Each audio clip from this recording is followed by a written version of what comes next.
Ona libas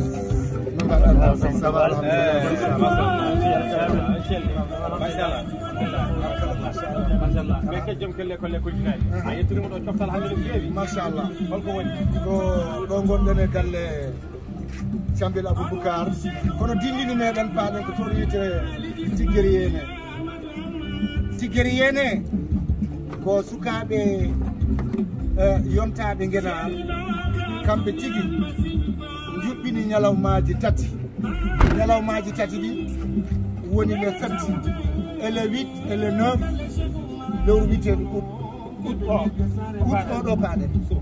machallah kadi ne nalankoɓe ƴettama he kono le 9 o ko Abou Djouba taɓi e jayri gendi mbalata toon weltinde Fuutankagal e Pulaar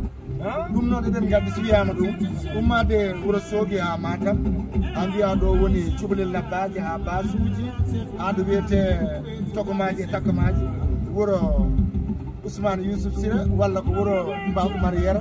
en noddi yontaɓe leñol ngol ɗum noon eɗen gandi Bocara Ba e dendagal ñalawmaji juɓɓinaɗi ɗi Bocara Ba kanko ummi to ɗo wiyete Sibis haalde bandiraɓe mum fedde guenarnaɓe kamɓe fof ɓe daari ɓe jaaɓi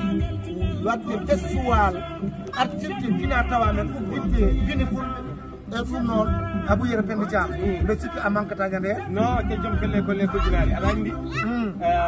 yoyumen alamad janal o wi golle moƴƴe majjata golle moƴƴe mayata Allah faydata te golle fayta jomum hakkude Abou Djouba e tigiranaɓe inchallah ɓoyɓel aɗa yiɗita ɗum kono noon mi nani ñande he ne woodi ko heski pul ko ganduɗa ko jungo pullo meeɗa ɗum memde somi haali Abou Yero Penda Thiam yimɓe tinat ɗum noon yimɓeɓe mi deggat tan ha ñande no waɗa mon surprise